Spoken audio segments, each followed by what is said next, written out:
നമസ്കാരം എല്ലാ സുഹൃത്തുക്കൾക്കും ഒരിക്കൽ കൂടി ഫുട്ബോൾ കിക്ക് എന്ന യൂട്യൂബ് ചാനലിലേക്ക് വീണ്ടും സ്വാഗതം. അപ്പോൾ ഗൈസ്, ഇന്നത്തെ വീഡിയോയിലൂടെ നമ്മൾ നോക്കാൻ പോകുന്നത് കേരള ബ്ലാസ്റ്റേഴ്സിനെ കുറിച്ചും ഇന്ത്യൻ സൂപ്പർ ലീഗിനെ കുറിച്ചുമുള്ള ഏറ്റവും പുതിയ വാർത്തകളാണ്. വീഡിയോയിലേക്ക് കിടക്കുമ്പോൾ നിങ്ങൾ ഇതുവരെയായിട്ടും ചാനൽ സബ്സ്ക്രൈബ് ചെയ്യാതെയാണ് വീഡിയോ കണ്ടുകൊണ്ടിരിക്കുന്നതെങ്കിൽ ദയവായി സബ്സ്ക്രൈബ് ചെയ്ത് വീഡിയോ കാണാൻ ശ്രമിക്കുക. അപ്പോൾ ഗൈസ്, നമുക്ക് ആദ്യത്തെ അപ്ഡേറ്റിലേക്ക് തന്നെ കിടക്കാം.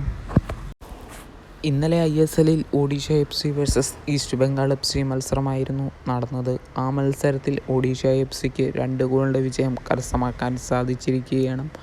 ആദ്യ പകുതിയിൽ തന്നെ, അതായത് 1-ാം മിനിറ്റിൽ തന്നെ ഈസ്റ്റ് ബംഗാൾ FCക്ക് വേണ്ടി 1 ഗോൾ മുന്നിട്ട് നിന്നെങ്കിലും ഒഡീഷ FC 2 ഗോളുകൾ തിരിച്ചടിച്ച് മത്സരം വിജയിക്കുക തന്നെയായിരുന്നു. എന്തായാലും ഒഡീഷ FC ഇപ്പോൾ പോയിൻ്റ് ടേബിളിൽ 1-ാം സ്ഥാനത്ത് എത്തിയിരിക്കുകയാണ്. മികച്ച പ്രകടനം തന്നെയാണ് ഈ സീസണിൽ മുഴുവൻ ഒഡീഷ FC കാഴ്ചവെക്കുന്നത്.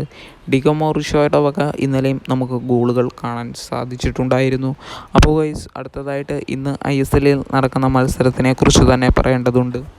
ഇന്ന് ജംഷഡ്പൂർ FCയും അതേപോലെ തന്നെ മോഹൻ ബഗാൻ സൂപ്പർ ജയൻസും തമ്മിലാണ് മത്സരം. 7:30-ക്കാണ് മത്സരം നടക്കുന്നത്. മത്സരത്തിന് മുന്നോടിയായി ഇരു ടീമുകളും മികച്ച ഫോർമേഷൻ ഉൾപ്പെടുത്തിയൊരു ലൈനപ്പ് ഇറക്കുമെന്ന് തന്നെയാണ് നമുക്കറിയാൻ സാധിച്ചിരിക്കുന്നത്. മോഹൻ ബഗാൻ ഇന്നൊരു വിജയം അനിവാര്യമാണ്, അതേപോലെ ജംഷഡ്പൂർ FCക്കും.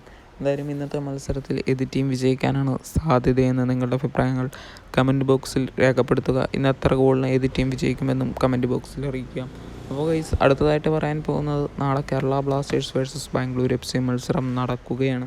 മത്സരത്തിന് മുന്നോടിയായി ഇരു ടീമുകളുടെയും ആരാധകരും അതേപോലെ തന്നെ സോഷ്യൽ മീഡിയ പേജുകളുമെല്ലാം ഇപ്പോൾ വീണ്ടും വാർ തുടങ്ങിയിരിക്കുന്നു എന്ന് തന്നെ നമുക്ക് പറയേണ്ടി വരും. കാരണം ബാംഗ്ലൂർ FC കേരള ബ്ലാസ്റ്റേഴ്സ് പോരാട്ടം എന്നും ആരാധകർക്ക് ആകാംക്ഷയോടെ തന്നെയാണ് കാത്തിരിക്കുന്നത്. എന്തായാലും ഇന്നലെ കേരള ബ്ലാസ്റ്റേഴ്സിൻ്റെ ഭാഗത്ത് നിന്ന് ഒരു റീലെല്ലാം ഇറക്കുന്നത് നമ്മൾ കണ്ടിട്ടുണ്ടായിരുന്നു. അതിനുശേഷം ഡിലീറ്റാക്കി വീണ്ടും ആ സെയിം റീല് തന്നെ ഒന്നുകൂടെ അപ്ലോഡാക്കിയതും നമ്മൾ കണ്ടിട്ടുണ്ടായിരുന്നു. എന്തായാലും ബാംഗ്ലൂർ FC തന്നെയായിരുന്നു കേരള ബ്ലാസ്റ്റേഴ്സിനെ ആദ്യമേ ചൊറിഞ്ഞത്.